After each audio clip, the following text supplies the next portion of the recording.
Well, my presentation falls into two parts. First, religion, and then truth as applied to religion.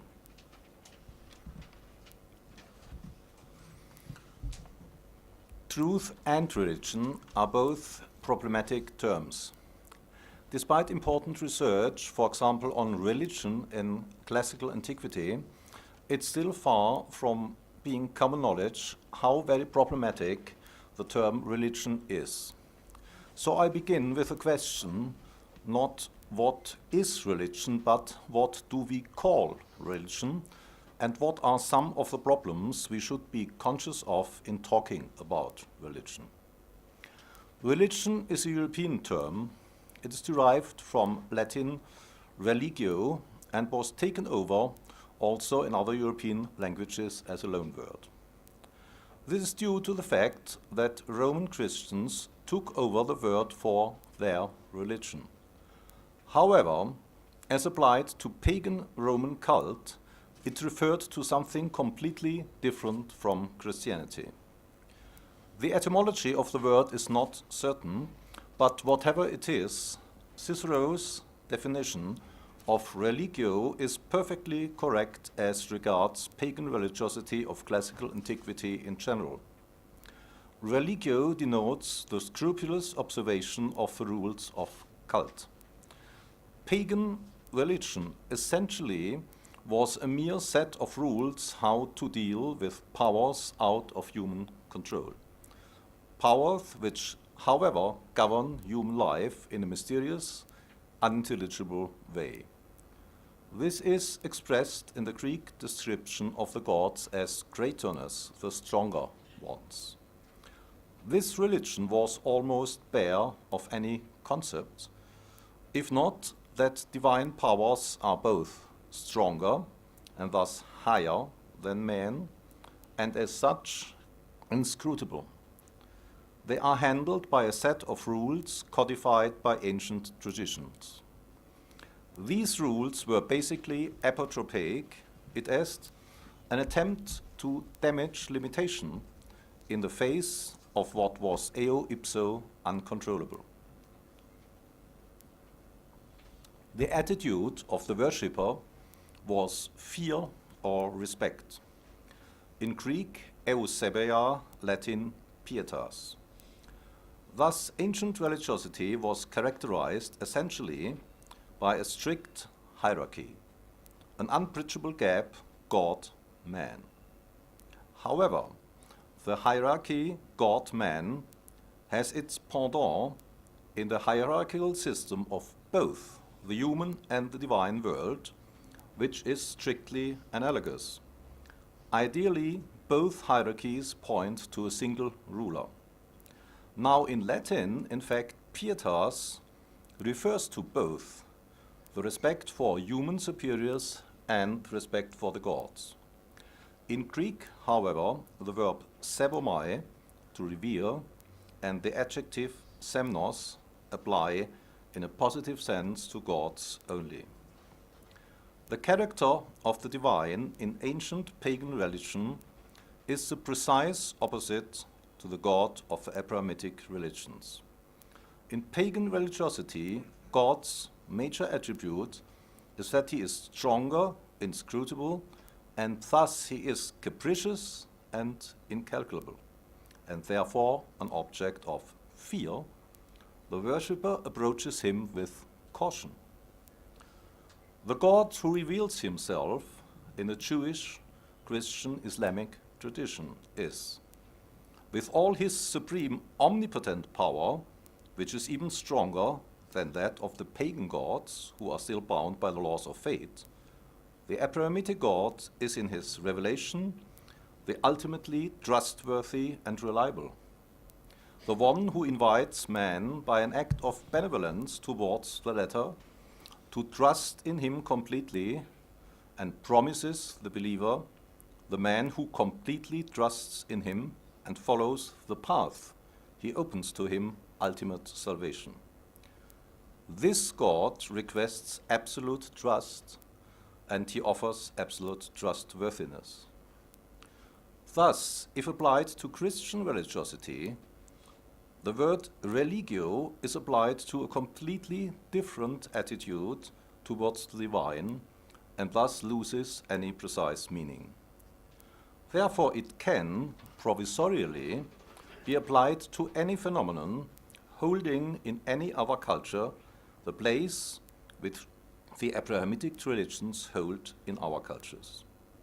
However, we must be very careful not to impose unconsciously concepts of Abrahamic religiosity upon other religions. If we jump for a moment from classical antiquity to our times, we still find the attitude of pagan religio, for example, in the Chinese ancestor worship. And let me point out that's far from true that in modern China most people have no religion at all. Ancestor worship is taken very seriously by most ordinary people, certainly by the generation from about 40 years onwards, and in various degrees by the younger people as well. Many young people are educated to pray before any school or university exam to the ancestors. When I asked once a 24-year-old student whose parents commanded her to do so, whether she takes it seriously herself, she answered, and this is a typical answer, sometimes yes, sometimes no.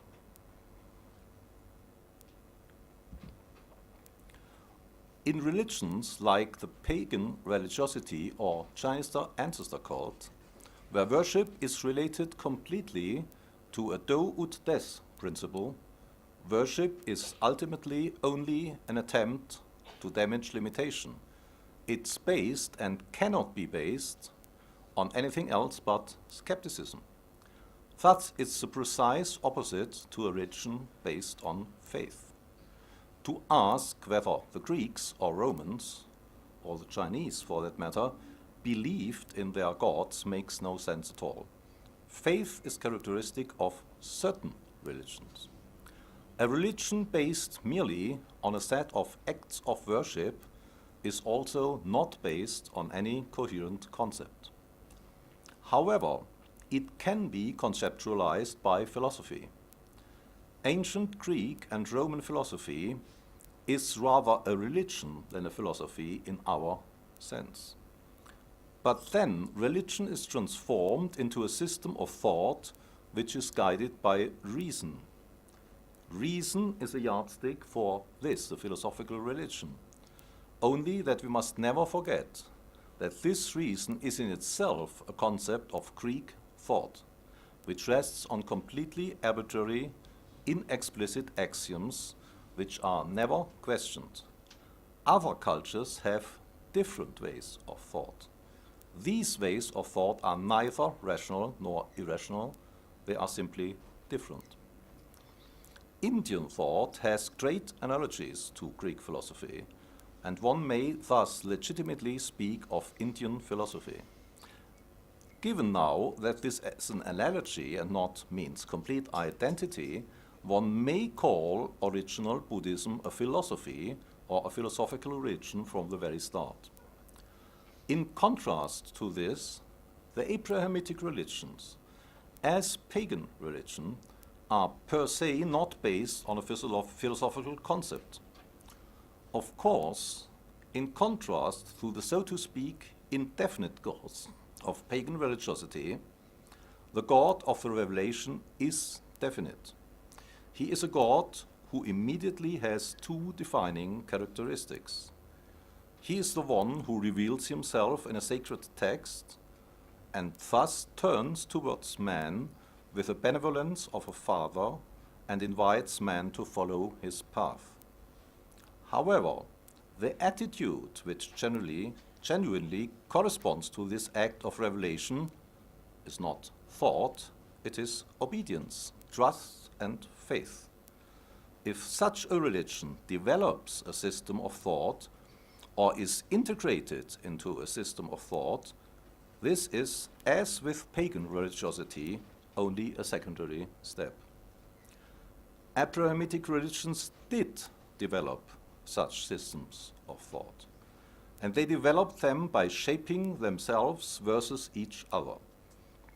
Moreover, they did this by applying to oneself the system of thought of pagan Greek philosophy, because this was the way of thought dominating the time and place where and when these religions shaped themselves. This led eventually to an antagonism in various degrees between reason and faith, because fundamental tenets of Greek thought were ultimately incompatible with basic characteristics of these religions. Chinese ancestor worship, too, was used in the thought of Chinese schools of thought. Schools of thought we call Chinese philosophy. However, Chinese thought is so different from Western thought that I would prefer not to use this word. This is particularly obvious if we turn to the use of traditional Chinese religion in Confucius. Confucius thought does not know concepts. It is not, as Greek thought, descriptive. It's never about facts. Confucius thought is, so to speak, completely man-centered. The world is not a fixed set of facts man must know in order to find his place in this world. In Confucius, the world is that which takes shape in and by human behavior. The world is not the sum of things or facts. The world is the sum of possibilities of human actions. Man is ultimately pointed in his behavior towards the good. The thinker is a master who knows to touch the innermost place in man's heart or mind, Chinese xin, where he can activate the good which resides in the depth of man's heart. The attitude demanded from the recipient of the master's word is not, as in Greek philosophy, the effort to join into rational reasoning, we can call symphilosophein, its reference towards the master. That means opening up one's heart so that the master's word can reach its depth, where the ultimate nature of man's being a man, the ultimate good, resides. In this spiritual exercise, the place of cult as a set of rules is this.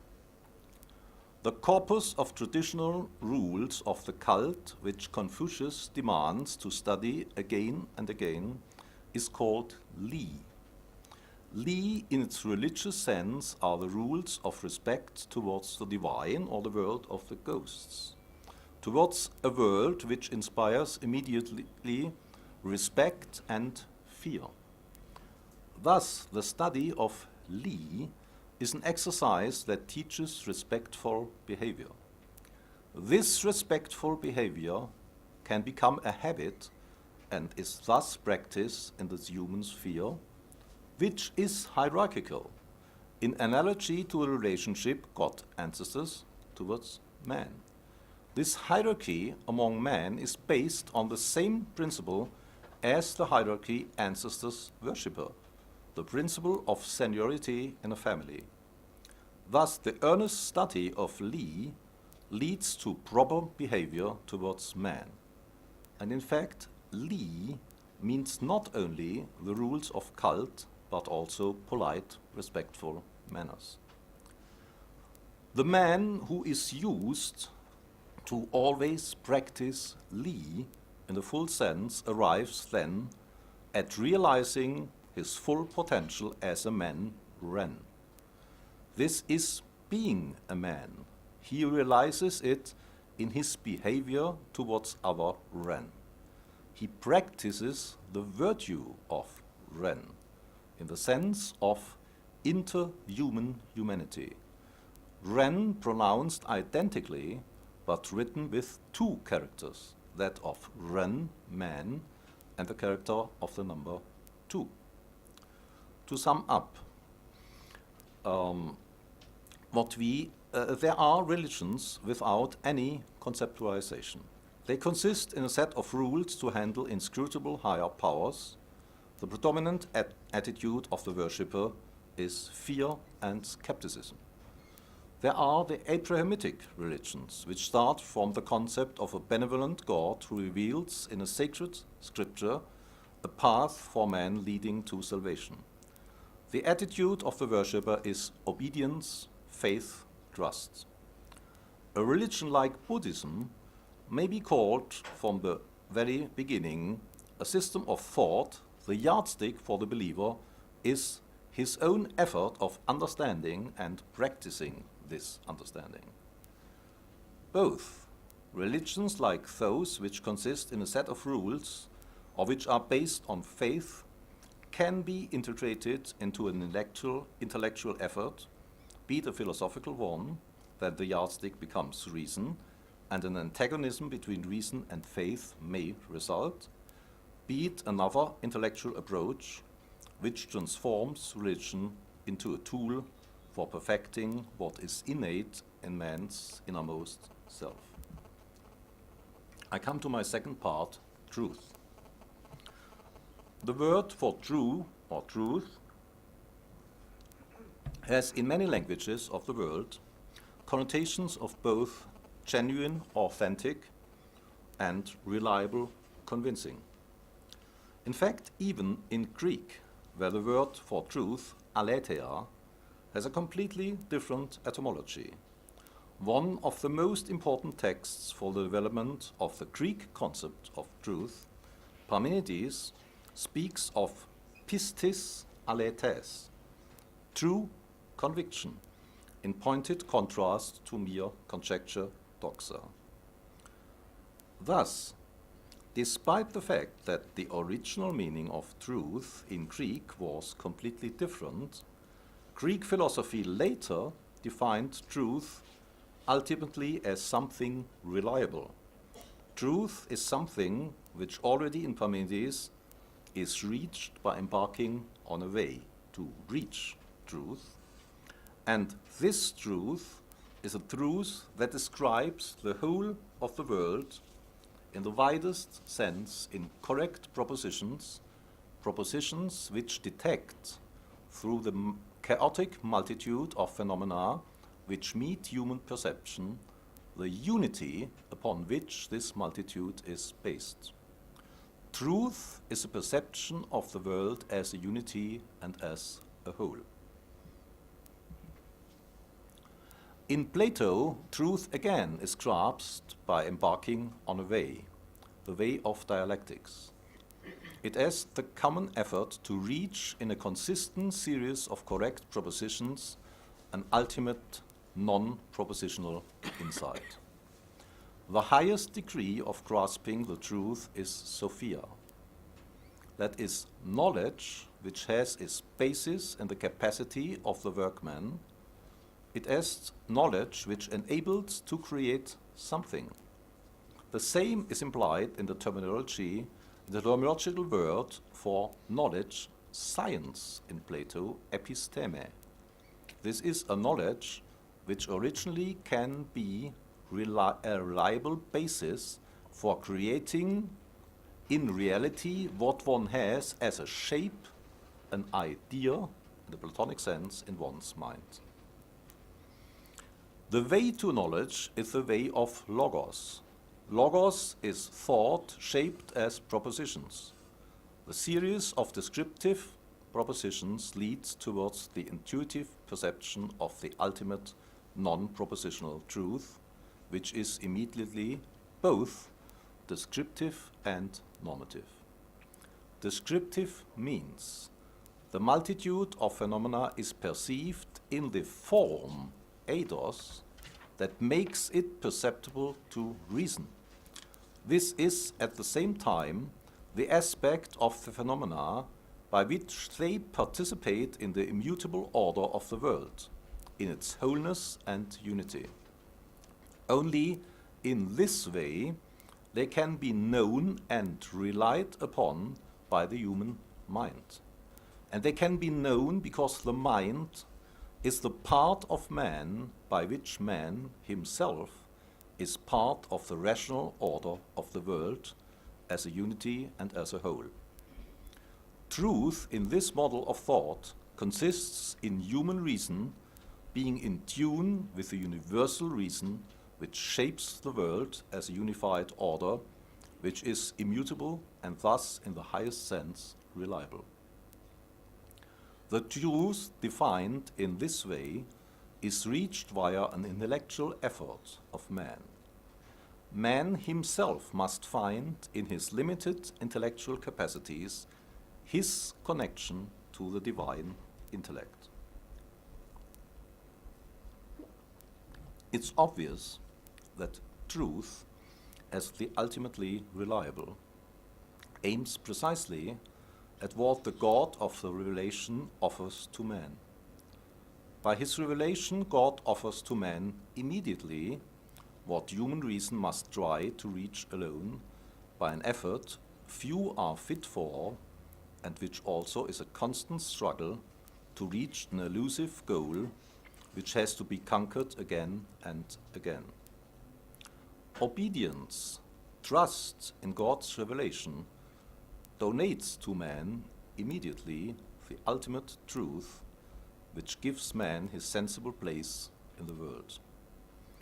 Although the truth revealed in God's revelation is a gift, it can only be received by man if he turns his heart towards God's revelation, if he responds to the offer he receives in God's revelation. However, in his effort, man is not alone. God lends his hand to man and leads man unto his path. The man who opens himself to God's revelation realizes that his acceptance of God's revelation was already a gift bestowed upon him by God. And there we are back at the origins of Greek aletheia. I have briefly touched upon in mentioning the poem of Parmenides. Aletheia as openness. The poem's proem describes man on a way to the limits of the desires of his mind. By divine help, he crosses his limitation and meets a nameless goddess who offers his hand to him and reveals in a speech called a mythos, not logos, mythos, a narrative, not aletheia, but the unshakable heart, the center, the source of aletheia, that where aletheia comes from. And this is a request towards man to shape his perception, noein, according to what is proper, shre. The logos, the utterance requested of man, is his answer to what he encounters in the revelation of the nameless, that means ultimately wordless, goddess. Legein, to speak that what is proper, is basically the same as the logos of Heraclitus. The logos of Heraclitus is the request of the world upon man to get tuned into it by listening, ep aion. Listening as opening up to a voice that comes out of the silence of the wordless. Truth as logos in this sense is a mutual opening up of world and man towards each other. Man and world constitute each other in the space between the logos as the request of the world and the logos as the answer of man. Thus, the truth of the self-revealing God as the ultimately reliable one is rooted in the mutual openness of God and man towards each other. This openness happens where God and man meet in their being different, but being pointed towards each other. It thus happens from inside the gap between God and man, the heart, the source of openness. And thus, this gap implies being near and far at the same time. As the self-revealing God is characterized by speaking to man in man's language, man is endowed by the capacity to open himself up by listening to a superhuman voice, and in listening he becomes obedient in the literal sense of the word to the word of God. In this original truth of truth as openness is not yet a normative truth. Normative, it becomes only as the truth of the ultimately reliable God experienced by man who trusts in a religion of revelation. A revelation that demands that he acts according to the rules of this revelation. But truth as openness, as a capacity of some sort of dialogue between man and God, applies even to religions that consists in acts of worships alone. Confucius has two words for intellectual activity which are complementary. Xue, to learn, and the word se. The second word is very difficult to translate. It means to think in the sense of let one's thought go. Also to long for in the sense of an indefinite longing. Confucius says, se without xue is dangerous. Xue without se is empty. Xue is a lifelong intellectual effort, but this effort is guided by an openness which consists in a desire for a goal beyond that what can be learned. Se is precisely comparable to Heraclitus' objectless ep aion, listening to something. It has also affinity to what Parmenides conceives as noein. Truth in Chinese philosophy originally is Tao, originally the way, the constant being on the way to one's true essence. The truth of logical propositions, however, in Chinese is Fa, law, a term which has a legal sense to be defined versus Li, or the religious law. Thus, these things open us up a huge number of questions I cannot go into here further. But these short concluding remarks may show the truth of Heidegger's dictum: if we think beyond the ultimate beginnings of our thought, our beginning opens itself to the beginnings of other ways of thought, the ways of thought of other cultures. Thank you.